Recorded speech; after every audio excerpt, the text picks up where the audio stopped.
दोस्तों, बहुत सारे प्लेटफॉर्म हैं जिसके माध्यम से आप घर बैठे ऑनलाइन अपना म्यूचुअल फंड में इन्वेस्टमेंट स्टार्ट कर सकते हैं। म्यूचुअल फंड में इन्वेस्टमेंट स्टार्ट करने के दौरान एक रिटेल इन्वेस्टर जो कि पहली बार इन्वेस्ट करने जा रहा है, उसके मन में बहुत सारी दुविधा होती है कि उनके लिए ग्रोथ ऑप्शन अच्छा है या फिर IDCW ऑप्शन अच्छा है। दोनों में क्या डिफरेंस होता है, और अगर आपने अपने लिए सही म्यूचुअल फंड का चुनाव नहीं किया तो लॉन्ग टर्म में आपको लाखों का नुकसान हो सकता है। सब कुछ इस वीडियो में प्रैक्टिकल देखेंगे और मैथमेटिकल कैलकुलेशन के माध्यम से समझने की कोशिश करेंगे। अंत तक जरूर जुड़े रहिएगा।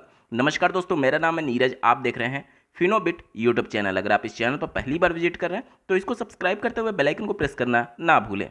यहाँ पर मैं आपको MF सेंट्रल के माध्यम से दिखा रहा हूँ। यहाँ पर देखिए, मेनूज वाले ऑप्शन में अगर आप यहाँ पर क्लिक करेंगे तो ये ट्रांजैक्ट का एक ऑप्शन दिया गया है। या तो आप इस पर क्लिक करें या तो यहाँ पर भी ट्रांजैक्ट का ऑप्शन दिया गया है। इन दोनों में से कहीं पर भी जैसे ही आप क्लिक करेंगे तो बहुत सारे ऑप्शंस आपके लिए ओपन हो जाएंगे। आप स्क्रीन पर देख पा रहे होंगे, ये सारे ऑप्शंस आपके लिए ओपन हो गए। और अगर आप म्यूचुअल फंड में लमसम या फिर SIP के माध्यम से इन्वेस्टमेंट करना चाहते हैं तो यहाँ पर पहला ही लिंक आपको दिया गया है। देखिए, लमसम और SIP, इस पर सिंपली आपको क्लिक कर देना है। जैसे ही इस पर आप क्लिक करते हैं तो पेज रीडायरेक्ट होकर के आपके सामने एक नया वेब पेज ओपन हो जाएगा, जिसमें जितने भी AMC हैं भारतवर्ष में, जो कि कैम्स और के फिनटेक के द्वारा मैनेज किए जाते हैं, वो सारे म्यूचुअल फंड्स आपके स्क्रीन पर आ जाएंगे। अब यहाँ पर अगर आप चाहें तो अपने लिए अप्रोप्रिएट चुन सकते हैं। यहाँ पर बहुत सारे आपको फिल्टर दिए गए हैं। इन फिल्टर्स का यूज करते हुए अपने लिए आप बेस्ट म्यूचुअल फंड चुन सकते हैं। ठीक है, तो यहाँ पर मैं सिंपली आपको एक एग्जांपल दिखाना चाहूँगा। जैसे यहाँ पर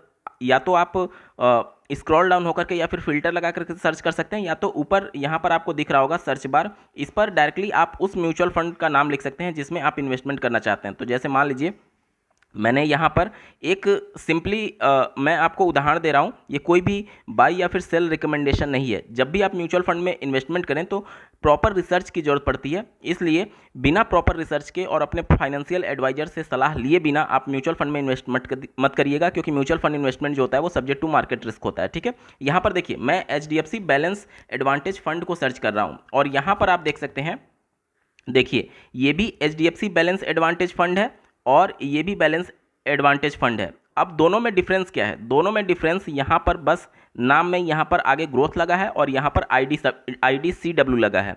अब यहीं जो दोनों नाम में थोड़ा सा अंतर है, इसी की वजह से आपको लॉन्ग टर्म में लाखों का नुकसान हो सकता है। आपके पोर्टफोलियो में लाखों रुपए का नुकसान हो जाएगा केवल इसी ग्रोथ और IDCW के बीच में। अब ये होता क्या है, इसको चलिए समझते हैं। IDCW का जो फुल फॉर्म होता है, इनकम डिस्ट्रीब्यूशन कम कैपिटल विड्रॉल। इसका पहले जो नाम था वो डिविडेंड था। क्या था? डिविडेंड। अब आपको समझना यह है कि जब आप म्यूचुअल फंड में इन्वेस्टमेंट करते हैं तो अगर उस म्यूचुअल फंड के NAV का प्राइस बढ़ गया तो जाहिर सी बात है आपके इन्वेस्टमेंट पर आपको रिटर्न देखने को मिलेगा। अब AMC क्या करती है, वो आपका जो रिटर्न बना है, यानी आपका जो ब्याज बना है, उसमें से कुछ पैसा निकाल करके आपके बैंक अकाउंट में क्रेडिट कर देती है, यानी आपको डिविडेंड दे देती है। पहले इसका नाम डिविडेंड था, अभी हाल ही में इसका नाम बदल करके IDCW कर दिया गया है, यानी इनकम डिस्ट्रीब्यूशन कम कैपिटल विड्रॉल। अब आपके मन में सवाल आएगा कि रेगुलर बेसिस पर आपके इन्वेस्टमेंट पर आपके बैंक अकाउंट में पैसे क्रेडिट किए जा रहे हैं AMC के माध्यम से, तो ये तो बहुत बढ़िया ऑप्शन है। लेकिन नहीं, अगर ये ऑप्शन आप चुनते हैं तो निश्चित तौर पर आप अपना खुद का नुकसान कर रहे हैं। IDCW में मैंने आपको बता दिया कि यहाँ पर आपको प्रत्येक महीने या फिर जब भी AMC को लगेगा कि आपको जो भी प्रॉफिट हो रहा है उसमें से कुछ हिस्सा निकाल करके आपके बैंक अकाउंट में क्रेडिट करना चाहिए, तो वो आपके बैंक अकाउंट में पैसे भेजते रहते हैं।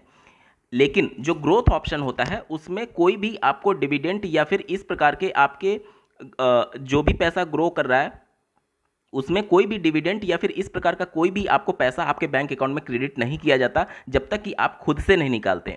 जबकि IDCW में क्या हो रहा था, जो AMC है वो रेगुलर बेसिस पर आपके पैसे जो हैं जो बढ़ रहे हैं वो आपके बैंक अकाउंट में क्रेडिट करता है, लेकिन ग्रोथ ऑप्शन में ऐसा नहीं होता है। जब तक आप खुद से पैसा नहीं निकालेंगे ग्रोथ में, तब तक बैंक अकाउंट में आपका पैसा नहीं आएगा। अब ग्रोथ ऑप्शन हमारे लिए बेस्ट ऑप्शन होता है। क्यों ऑप्शन होता है? क्योंकि जो IDCW, ध्यान से सुनिएगा, जो IDCW के तहत हमें मंथली बेसिस पर या फिर क्वार्टरली बेसिस पर या फिर हाफ ईयरली या फिर ईयरली बेसिस पर जो हमारे बैंक अकाउंट में पैसे क्रेडिट किए जा रहे हैं, वो पैसे आ कहाँ से रहे हैं? वो पैसे आ रहे हैं जो हमने इन्वेस्टमेंट किया, उस इन्वेस्टमेंट पर जो हमें रिटर्न मिला उस रिटर्न में से कुछ हिस्सा हमारे बैंक अकाउंट में क्रेडिट किया जाता है। यहाँ तक चीज़ें स्पष्ट हुई। यानी वो जो पैसा क्रेडिट किया जा रहा है वो हमारे बढ़े हुए ही पैसे हैं। जबकि ग्रोथ ऑप्शन में क्या किया जाता है कि जो पैसे बढ़ गए, यानी कि एनएवी का रेट अगर बढ़ा तो जाहिर सी बात है हमारा पैसा बढ़ा होगा रिटर्न की वजह से। अब जो पैसे बढ़ गए ग्रोथ ऑप्शन में, वो पैसे को री इन्वेस्ट कर दिया जाता है। जबकि आईडीसीडब्ल्यू में जो पैसा ग्रो किया उस पैसे में से कुछ हिस्सा हमारे बैंक अकाउंट में क्रेडिट कर दिया जाता है। अब आप खुद बताइए कि जो पैसा फिर से इन्वेस्ट हो रहा है, यानी उस पर कंपाउंडिंग काम करेगी, मतलब कि ब्याज पर ब्याज, ब्याज पर ब्याज, ब्याज पर ब्याज मिलेगा। और आईडीसीडब्ल्यू में क्या हो रहा है कि जो ब्याज हमें मिला उसमें से कुछ हिस्सा हमें निकाल करके दे दिया जा रहा है, यानी कि वो पैसा तो इन्वेस्ट ही नहीं हो रहा है। तो कंपाउंडिंग काम जो करती है वो ग्रोथ वाले ऑप्शन में ज़्यादा काम करती है। इसीलिए लॉन्ग टर्म में आप यहाँ से एक मोटा रकम जनरेट कर सकते हैं। वहीं आईडीसीडब्ल्यू में चूंकि आपने अपने ग्रोथ का कुछ हिस्सा एमसी के माध्यम से अपने बैंक अकाउंट में क्रेडिट ले लिया है, तो उस दौरान वो पैसा फिर से री इन्वेस्ट नहीं हो पा रहा है, और इसलिए यहाँ पर कंपाउंडिंग ठीक से काम नहीं करती है और आप लॉन्ग टर्म में लाखों का नुकसान करा लेते हैं। चलिए मैथमेटिकल कैलकुलेशन के माध्यम से समझने की कोशिश करते हैं, और उससे पहले ये जरूरी है कि आखिर आईडीसीडब्ल्यू काम कैसे करता है इसको समझना। यहाँ पर और बेहतर अंडरस्टैंडिंग के लिए यहाँ पर मैं आपको HDFC balance advantage fund growth वाला ऑप्शन जो है उसको दिखा रहा हूँ। और यहाँ पर इसका जो एनएवी चल रहा है आप स्क्रीन पर देख पा रहे होंगे, 524 रुपये चल रहा है। जब मैं ये वीडियो शूट कर रहा हूँ 19 जून का एनएवी जो है वो 524 रुपये आपको शो कर रहा है। ठीक है, ध्यान से देख लीजिए, ग्रोथ ऑप्शन का एनएवी जो चल रहा है वो 524 रुपये चल रहा है। वहीं अगर हम लोग इसी फंड का अगर आईडीसीडब्ल्यू का एनएवी देखें तो आप स्क्रीन पर देख पा रहे होंगे एचडीएफसी बैलेंस एडवांटेज फंड, और यहाँ पर आईडीसीडब्ल्यू लिखा गया है। ठीक है, यानी कि जो आपको आपके बढ़े हुए पैसे में से कुछ हिस्सा आपके बैंक अकाउंट में दिया जा रहा है, उसका अगर आप उस प्लान का अगर आप एनएवी देखें तो ये भी उसी सेम डे का एनएवी है, और यहाँ पर मात्र 45 रुपया 99 पैसा है। यानी कि ग्रोथ वाले ऑप्शन में जहाँ पर इसका एनएवी लगभग 524 रुपये चल रहा था, वहीं पर आईडीसीडब्ल्यू में इसका जो एनएवी है मात्र लगभग 46 रुपये के आसपास चल रहा है। अब इतना डिफरेंस कैसे हो गया, चलिए समझते हैं। एनएवी को डिसाइड करने का जो फॉर्मूला होता है आप स्क्रीन पर देख पा रहे होंगे, AUM minus liabilities divided by number of units. अब एयूएम क्या होता है, जो उस एएमसी के पास उस पर्टिकुलर म्यूचुअल फंड में जो फंड साइज है उसे हम लोग टोटल एयूएम बोलते हैं, एसेट अंडर मैनेजमेंट। ठीक है, अब ये जो एयूएम है वो लगातार वेरी करेगा दोनों प्लान में। क्यों वेरी करेगा, क्योंकि आपका आईडीसीडब्ल्यू में जो आपके बैंक अकाउंट में पैसे क्रेडिट किए जा रहे हैं, आपके बढ़े हुए पैसे, यानी जो टोटल वो फंड मैनेज कर रहे थे उसी में से तो पैसा निकल रहा है, यानी एयूएम का जो साइज है वो आईडीसीडब्ल्यू में लगातार कम हो रहा होगा। यहाँ तक चीज़ें स्पष्ट हो गई, क्योंकि टोटल जो इनके पास फंड मैनेज करने के लिए था उसमें से कुछ पैसे जो कि आपके बढ़े हुए होंगे वो निकाल करके आपके बैंक अकाउंट में दे दिया गया। तो एयूएम जो होगा वो आईडीसीडब्ल्यू का कम होगा और ग्रोथ का ज़्यादा होगा। ठीक है, इसके साथ ही साथ यहाँ पर देख सकते हैं लाइबिलिटीज में जो भी एएमसी के ऊपर देनदारी होती है, जैसे कि उनका कोई लोन चल रहा हो या फिर जो भी कंपनी में जो भी इंप्लॉयज़ होंगे उनको पैसे देने होंगे, वो सब लेनदारी में आती है। तो जितना भी एयूएम होगा उसमें से लाइबिलिटीज़ घटा देते हैं। और नंबर ऑफ यूनिट्स, अब देखिए जो भी आपके पैसे आपके बैंक अकाउंट में क्रेडिट किए जा रहे हैं वो कहाँ से आएंगे, जाहिर सी बात है आपका जो ग्रोथ हुआ है उसी में से पैसे वो दे रहे हैं। और ग्रोथ को क्रेडिट कैसे किया जाएगा, जब भी आप म्यूचुअल फंड में इन्वेस्टमेंट करते हैं तो आपको यूनिट्स अलॉट किए जाते हैं। अब आपके बैंक अकाउंट में पैसे भेजे जा रहे हैं, इसका मतलब कहीं ना कहीं आपके यूनिट्स को सेल आउट किया जा रहा होगा, यानी यहां पर भी जो यूनिट्स हैं आपके लगातार कम हो रहे होंगे, किसमें, आईडीसीडब्ल्यू में। यहां तक चीजें स्पष्ट हो गई। तो इस फॉर्मूले के तहत एनएवी तय किया जाता है, यानी चूंकि फंड साइज अलग हो रहा है दोनों प्लान में लाइबिलिटीज अलग हो सकती है, दोनों प्लान में यूनिट्स अलग हो सकते हैं, इसलिए एनएवी भी दोनों में अलग ही होगा। जहां पर आपको ग्रोथ ऑप्शन में एनएवी लगभग 524 रुपया दिख रहा था, कितना, 524 रुपया, वहीं पर अगर आईडीसीडब्ल्यू की बात करें तो मात्र 45 रुपया 99 पैसा दिख रहा था। यहां तक चीजें स्पष्ट हो गई। फिर भी एक बार मन में डाउट जरूर आता है कि आखिर इतना बड़ा डिफरेंस क्यों है, कहाँ 524 रुपये और कहाँ मात्र 45 रुपये 99 पैसे, इतना बड़ा डिफरेंस कैसे हो गया। तो ध्यान से समझिएगा, जो आईडीसीडब्ल्यू प्लान है, ध्यान से सुनिए, जो आईडीसीडब्ल्यू प्लान है वो कैसे वर्क करता है इसको समझते हैं। तो मान लीजिए कि किसी एक प्लान का एनएवी जो है वो 500 रुपये चल रहा है। ठीक है, किसी एक म्यूचुअल फंड का एनएवी जो है वो 500 रुपये चल रहा है, और किसी एक रिटेल इन्वेस्टर ने 5,000 रुपया इन्वेस्ट किया, 5,000 रुपया इन्वेस्ट किया, तो टोटल उसे कितने यूनिट्स अलॉट होंगे? टोटल जो उसने इन्वेस्टमेंट किया है और डिवाइडेड बाई उस दिन का एनएवी, यानी कि यूनिट्स उसे कितने अलॉट हो जाएंगे? यूनिट्स उसे अलॉट हो जाएंगे 5,000 डिवाइडेड बाई 500, यानी कि सीधे तौर पर ये आपका कितना आ जाएगा? 10 यूनिट उसको अलॉट हो जाएंगे। अब मान लीजिए कि मार्केट ने अच्छा परफॉर्म किया और आपका ये म्यूचुअल फंड भी एनएवी का रेट बढ़ गया, क्योंकि एनएवी का रेट कैसे बढ़ेगा? जाहिर सी बात है, जितने भी कंपनीज में इन्होंने पैसे इन्वेस्ट किए होंगे, यानी कि जितने भी स्टॉक्स में इन्होंने पैसे इन्वेस्ट किए होंगे, उन स्टॉक्स के प्राइस बढ़े तो जाहिर सी बात है इनका इन्वेस्टमेंट यानी एएमसी का जो इन्वेस्टमेंट है वो बढ़ गया, यानी एवीएम बढ़ गया। अब एवीएम जब बढ़ेगा तो जाहिर सी बात है एनएवी का रेट भी बढ़ जाएगा। तो उस दौरान मान लीजिए कि इनका एनएवी का रेट बढ़ करके 560 रुपया हो गया, 560 रुपया हो गया। अब कंपनी आपको डिविडेंड देना चाहती है या फिर आईडीसीडब्ल्यू देना चाहती है आपके बैंक अकाउंट में क्रेडिट करने के लिए। अब क्या करेगी ये? पहले जब आपने इन्वेस्टमेंट किया था 500 रुपये पर, अब एनएवी का रेट बढ़ गया 560 रुपया, तो अब आपका जो 10 यूनिट था उसके हिसाब से आज के डेट में इसका वैल्यू कितना हो जाएगा? आपने पैसा लगाया था 5,000 और आज के डेट में उसकी वैल्यू निकालने के लिए हम लोग क्या करेंगे? आज का जो एनएवी है उसमें टोटल नंबर ऑफ यूनिट से हम लोग मल्टीप्लाई कर देते हैं, यानी आज के डेट में आपके कॉर्पस का वैल्यू कितना हो जाएगा? 5,600 रुपये हो जाएगा। यहाँ से 10 से मल्टीप्लाई मैंने कर दिया, यानी आपने पैसे लगाए थे 5,000 और आपका पैसा बढ़ करके 5,600 रुपया हो गया। अब जो पैसा हमारा बढ़ा है 600 रुपया, इसी में से हमें डिविडेंड या फिर आईडीसीडब्ल्यू के तहत हमारे बैंक अकाउंट में पैसे क्रेडिट किए जाएंगे। अब यहाँ पर ध्यान से सुनिएगा, एएमसी क्या करती है कि टोटल ये 600 रुपया जो बढ़ा है वो टोटल क्रेडिट नहीं करती है, बल्कि उस बढ़े हुए हिस्से में से कुछ पार्ट क्रेडिट किया जाता है। अब यहाँ पर देख लीजिए, मान लीजिए यहाँ पर कंपनी आपको 500 का डिविडेंड देना चाहती है, तो अभी भी जो आपका इन्वेस्टमेंट था 5,000, उसमें से अगर बढ़ा हुआ पैसा जो 5600 हो गया उसमें से 500 अगर निकाल दें तो अभी भी आपका कॉर्पस कितने का होगा? 5,100 का होगा, जो कि आपके इन्वेस्टमेंट से अभी भी 100 रुपया ज़्यादा है। ये बहुत छोटे अमाउंट पर मैं बता रहा हूँ। जब भी आप इन्वेस्टमेंट करते हैं तो आपका कॉर्पस लाखों में जाता है, तो उस हिसाब से आप वैल्यू को एज्यूम कर पा रहे होंगे। मैं उम्मीद करता हूँ चीज़ें आपको समझ में आ रही होंगी, ठीक है। अब अगर कंपनी आपको 500 का डिविडेंड देना चाहती है तो उस दौरान क्या होगा? पीछे मैकेनिज्म क्या काम करता है, ध्यान से समझिएगा।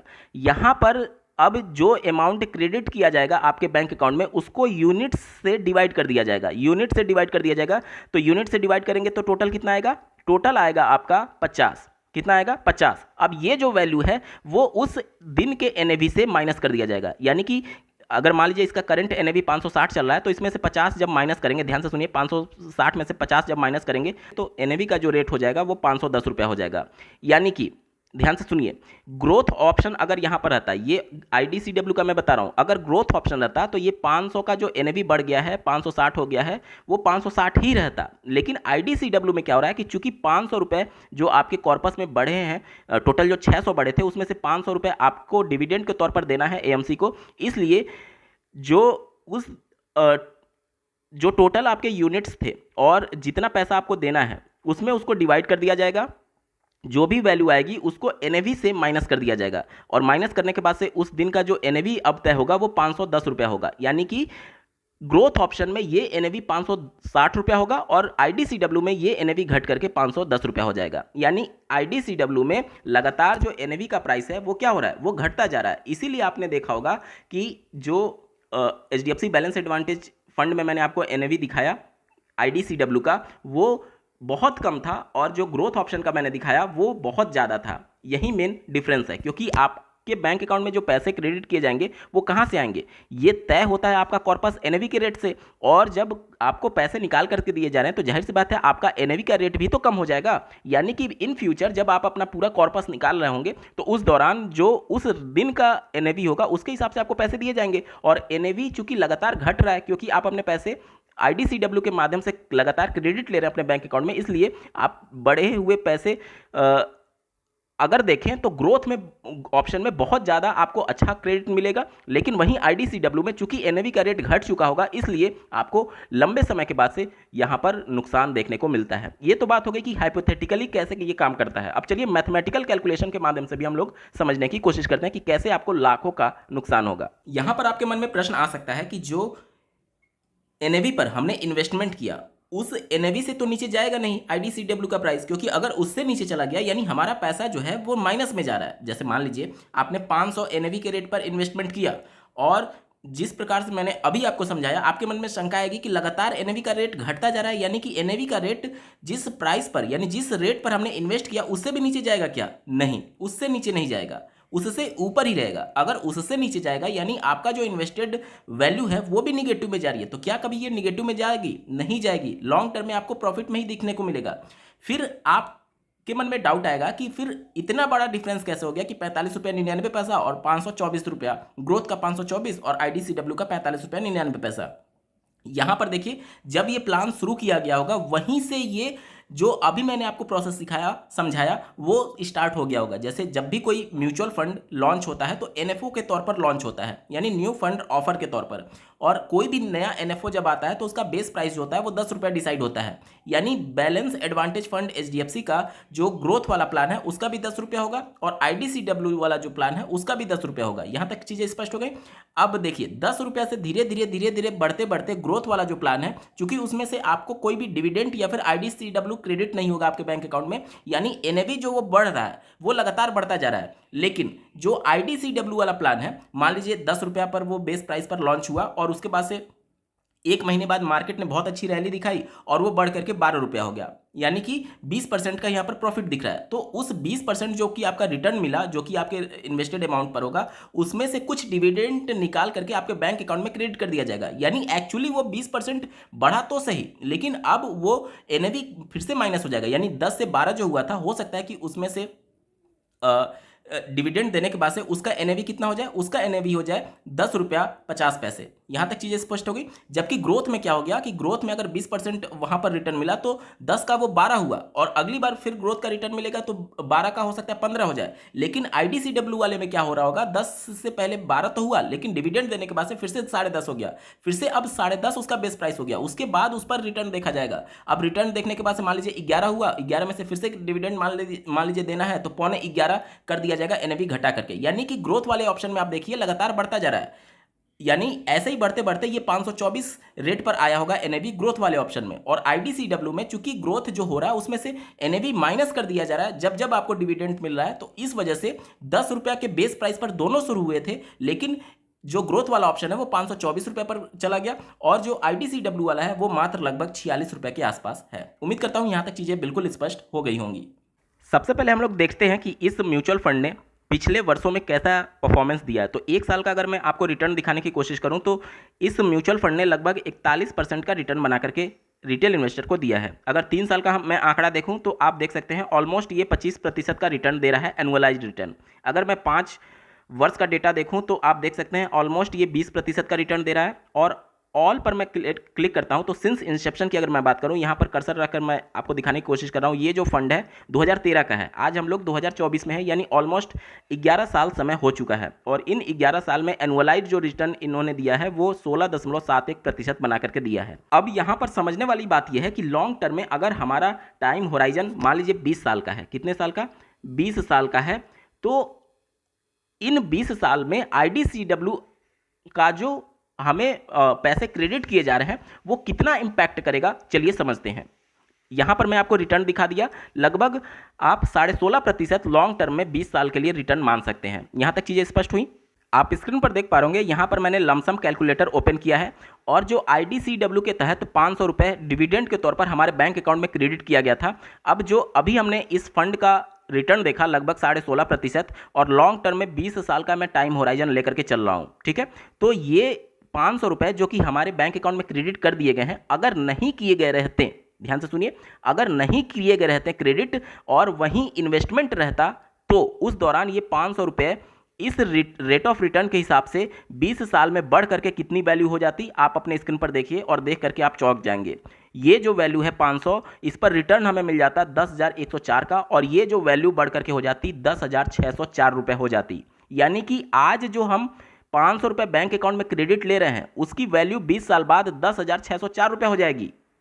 तो आप ये मत सोचिए कि हमें डिविडेंड के तौर पर अमाउंट मिला तो वो बहुत अच्छा है, नहीं, लॉन्ग टर्म में आप लाखों का नुकसान कर रहे हैं। ये सिर्फ 1 महीने में जो डिविडेंड आया होगा सिर्फ 500 रुपये, उसकी मैं बात कर रहा हूं। अब आप सोचिए हर महीने या फिर क्वार्टरली या फिर हाफ ईयरली अगर आपको डिविडेंड आ रहा है और उस पैसे को अगर आप इन्वेस्ट किए रहते, मतलब कि अगर वो IDCW ऑप्शन ना होकर के ग्रोथ होता, तो ग्रोथ ऑप्शन में क्या होता है, ये पैसे आपको नहीं मिलते आपके बैंक अकाउंट में, और नहीं मिलते यानी कि उस म्यूचुअल फंड में रिमेंस ये इन्वेस्टेड रहता।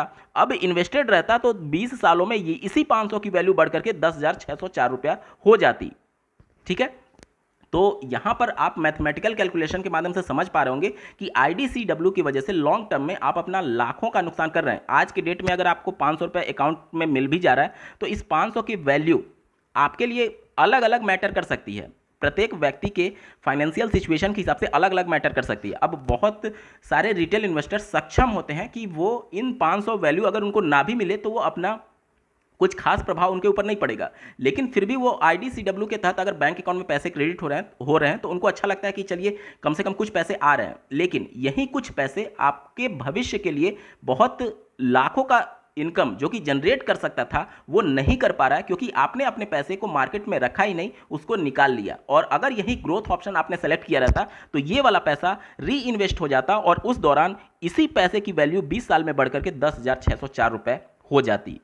दोस्तों, मैं उम्मीद करता हूं कि IDCW और ग्रोथ ऑप्शन में मेन डिफरेंस जो होता है वो आपको समझ में आ गया होगा। बावजूद इसके अगर आपका कोई क्वेरी, कोई प्रश्न रह जाता है, कोई संदेह रह जाता है तो कमेंट के माध्यम से पूछ सकते हैं। इस वीडियो को देखने के लिए आपका बहुत बहुत धन्यवाद। भगवान करे आपका दिन शुभ हो।